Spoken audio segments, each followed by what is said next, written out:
अलग अलग समय पे अलग अलग संस्थाओं के द्वारा ईमेल मार्फत ये धमकी भरी मेल्स भेजते रहते हैं। इसके अनुसंधान में भी पहले भी अलग अलग राज्यों में जैसे कि पंजाब है, दिल्ली है, मुंबई है, चंडीगढ़ है, अलग अलग राज्यों में ये धमकी भरी ईमेल्स मिली है।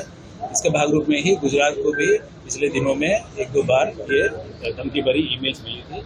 इसके अनुसंधान में भी हम लोगों ने ऊंडापूर्वक तपास किया था। Ahmedabad crime branch, cyber centre of excellence, cyber cell, ये लोग तपास करके 1 मार्च को यही महीने में 1 मार्च को एक व्यक्ति को सौरभ विश्वास करके व्यक्ति को वेस्ट बंगाल से अरेस्ट किया गया है और अलग अलग राज्यों ने भी इनके गुनाह के अनुसंधान में इसको धरपकड़ किया है। हाल के तबक्के में भी ये दूसरे राज्यों में ट्रांजिट वारंट है। और आज की जो घटना है, जो गुजरात में जो विधानसभा के और 5 स्कूलों में इनकी धमकी भरी ईमेल मिला है, उसके अनुसंधान में भी हम लोगों ने जो स्टैंडर्ड ऑपरेटिंग प्रोसीजर है और डॉग स्क्वाड द्वारा, बॉम्ब डिस्पोजल स्क्वाड द्वारा और स्टैंडर्ड ऑपरेटिंग प्रोसीजर चेकिंग वगैरह चालू किया है। कोई शंकास्पद वस्तु वगैरह मिला नहीं है। कोई प्रजा को घबराने की कोई जरूरत नहीं है। गुजरात पुलिस सक्षम है और कोई भी चीज़ है हम उसको ढूंढ निकालेंगे। पहले भी हम लोग ढूंढ के निकाला था और इसके अनुसंधान में भी हम लोग आज की तारीख में भी जो बना है उसमें भी गुना दाखिल करेंगे, उसको तपास करेंगे और उसको कोई भी हो उसको छोड़ेंगे नहीं। और केंद्रीय एजेंसी के साथ में भी हमारा संकलन है, हम इसको पूरे तपास करते रहेंगे। साहब फरी एक बार धमकी जे છે તે બોમ્બની મળી છે ઈમેલના માધ્યમથી પોલીસ કઈ દિશામાં તપાસ કરી રહી છે? પેટર્ન સેમ જણાય છે કે કેમ અત્યાર સુધીની? દેશમાં અલગ અલગ રાજ્યોમાં અને અલગ અલગ શહેરોમાં આવી રીતે ઈમેલ, ધમકીભરી ઈમેલ આવતા હોય છે અને આપને પણ ખબર છે કે છેલ્લા 1-2 મહિનાથી આ પ્રકારની બોમ્બથી ઉડાવવાનો ઈમેલ્સ આવી રહી છે। આ દિશામાં Ahmedabad cyber crime, cyber centre of excellence and cyber cell વિભાગ આ બાબતમાં ઊંડાપૂર્વક તપાસ કરી છે અને જે ઈમેલ મોકલનાર છે એને પણ આપણે અરેસ્ટ કરવામાં સફળતા મળી છે। એ સૌરભ વિશ્વાસ કરીને એક વ્યક્તિ હતો, એમને 1 માર્ચે અમે વેસ્ટ બેંગોલથી અરેસ્ટ કરવામાં આવેલું છે અને એના ઉપરથી આપણે ઘણી બધી માહિતી મળી છે। જે રીતે ઈમેલ એકાઉન્ટ્સ એ ભાડે પર લેતો હતો અને ધમકીભરી ઈમેલ્સ જુદા જુદા રાજ્યોમાં અને જુદા જુદા શહેરોમાં મોકલતા હતા। એ જ પ્રકારની આજે રોજ ગુજરાતમાં વિધાનસભા બાબતમાં અને બાકીના જે સ્કૂલો બાબતમાં પણ એ ધમકીભરી ઈમેલ મળવામાં આવેલી છે।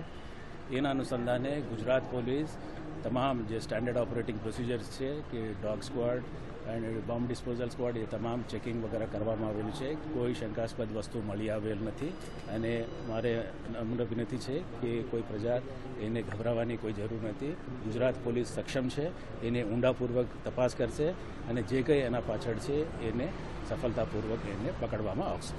ગુજરાત પોલીસ પાસે સાયબરનું આટલું મોટું યુનિટ છે અને દર અઠવાડિયામાં એક વખતે આ પ્રકારના થ્રેટ મેલ આવે છે, તો બગમેલ રોકી કેમ નથી શકાતા? ક્યાં તકલીફ પડી રહી છે?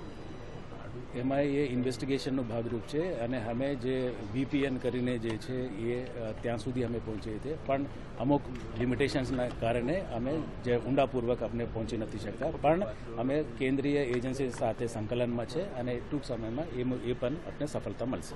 મેલની અંદર ખાલિસ્તાનનો પણ જે ઉલ્લેખ કરવામાં આવ્યો છે, અન્ય શાળાઓ અને જગ્યાનું પણ નામ લખવામાં આવ્યું છે। સ્વાભાવિક છે કે જે રીતે પ્રજાને જે ગભરાવવાની કોશિશ કરી રહ્યા છે એ બાબતમાં એ લોકો જુદા જુદા નામ વાપરતા હોય છે। અમુક સમયે બીજા સંસ્થા સાથે, બીજા વખતે બીજા સંસ્થા સાથે એ રીતે એ લોકો એને નામથી મોકલતા હોય છે। આજના દિવસની ધમકી હતી કે ધમકીની અંદર 25 તારીખ સુધી ગમે ત્યારે બ્લાસ્ટ કરવાની ધમકી છે। જે રીતે મેં અગાઉ કીધું છે કે એ અલગ અલગ મોડસ ઓપરન્ડી વાપરતા હોય છે, ક્યારે એક ચોક્કસ ટાઈમ આપે છે અથવા કોઈ લાંબા સમયનો અંતરાલ પણ એ લોકો આ મેલની અંદર શું છે? આ જે મેલ આજે વિધાનસભાને મળ્યો એની અંદર શું છે?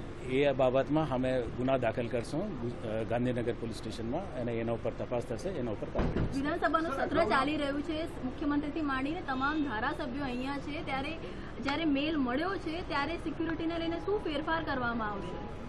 સિક્યુરિટી પહેલેથી જ આપણે વિધાનસભા સંકુલની જે સ્ટાન્ડર્ડ ઓપરેટિંગ પ્રોસિજર છે અને એ પ્રમાણે જ આપણા માણસો તૈનાત હતા, એને પણ અમે રિવ્યૂ કર્યું છે અત્યારે અને આવતા દિવસોમાં કે એને સુધારા વધારા કરવાની જરૂર પડે તો અમે એ પણ આઈપીએલનું ફર્સ્ટ શેડ્યુલ પણ ડિક્લેર થઈ ગયું છે।